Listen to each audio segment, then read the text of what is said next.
Hello，大家好，歡迎收睇《紅樓密碼之星演紅樓夢》第131集。之前一連幾集咧，我哋講咗《紅樓夢》作者曹雪芹家族嘅興衰啦，反而咧好少講曹雪芹本人嘅噃。譬如佢嘅樣貌身形啦，似唔似佢筆下嘅主角賈寶玉咧？又譬如佢嘅妻子係點嘅咧？似唔似林黛玉或者薛寶釵咧？曹雪芹筆下嘅賈寶玉咧，生得面如冠玉啊，即係白淨靚仔啊，身形咧係傾向翩翩公子嘅嗰種纖瘦嘅身材，性格咧多愁善感啊，中意吟詩作對。都幾飄逸出塵嘅，而且咧中意埋女仔堆嘅噃。而曹雪芹本人咧都生得幾粗壯高大下嘅，咁同賈寶玉咧似乎就唔太似啦。性格又係點嘅咧？曹雪芹咧不拘小節啊，十分健談，而且中意飲酒啊。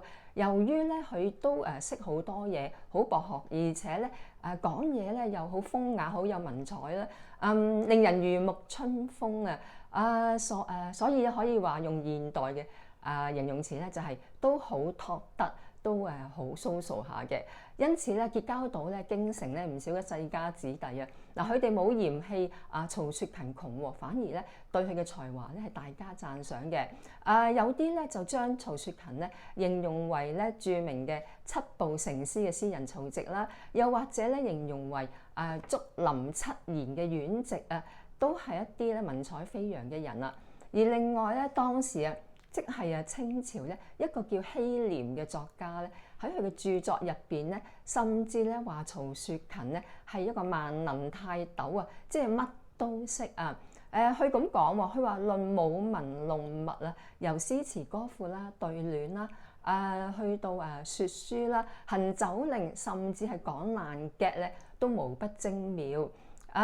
又或者係如果論雜學嘅話咧，無論係醫卜星相啦、手工藝啦，到烹飪針黹啦、養魚種花都巨細無遺啊！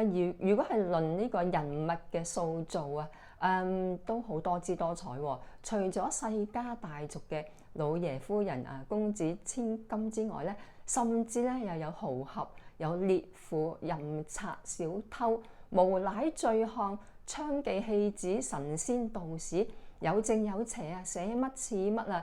佢話咧咁好嘅文筆咧，唔單止咧係需要有好好嘅呢個洞察力啦，仲要有好豐富嘅人生閲歷咧，先寫得出嘅。唔係咧，你可以匿埋喺屋企咧閉門造車咧就搞得掂嘅。好啦，接住落嚟咧講一講曹雪芹嘅妻子啦。佢筆下嘅賈寶玉咧，就有好幾個紅顏知己啦，包括一生最愛嘅林黛玉啦，名門正娶嘅薛寶釵，同埋咧又係感情曖昧瓜葛嘅表妹史湘雲啊。咁曹雪芹本人又有冇咁好嘅艷福咧？紅學家咧就話佢一生應該有2至3位妻子，有啲咧係早死咗嘅，有啲咧係後嚟咧續緣再娶嘅。而當中咧最具話題性嘅咧就係最後一任妻子啊。紅學家認為小説入邊嘅同寶玉有感情瓜葛曖昧嗰個史湘雲即係金陵4大家族之一嘅史家嘅千金咧，就係呢一任妻子嘅原型就係佢嘅原型咧就係呢一任嘅妻子啦。而呢一位嘅妻子咧，仲有另外一個再傳奇啲嘅身份嘅，佢嘅外號咧叫做知顯齋啊。《紅樓夢》嘅愛好者咧應該聽過知顯齋呢個大名噶啦，因為佢係《紅樓夢》主要嘅書評人啊。佢寫嘅評語咧有個專屬名詞嘅，叫知批或者知評即係知顯齋嘅批評或者係知顯齋嘅評語。透過佢寫嘅呢一啲嘅書評咧，後世嘅人咧先至更加明白咧小説背後隱藏嘅意義。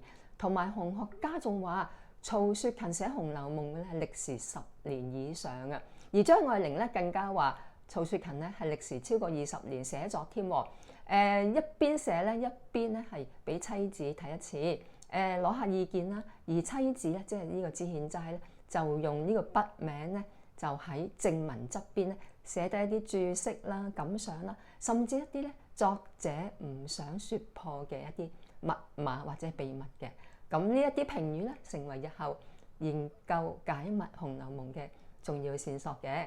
好啦，至於曹雪芹之前嘅妻子係邊個咧，就冇乜嘢咧可以考究嘅記錄喎。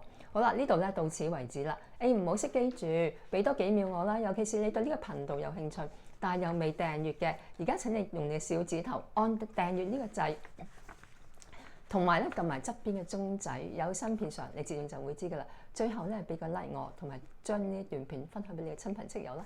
多謝收睇，拜拜。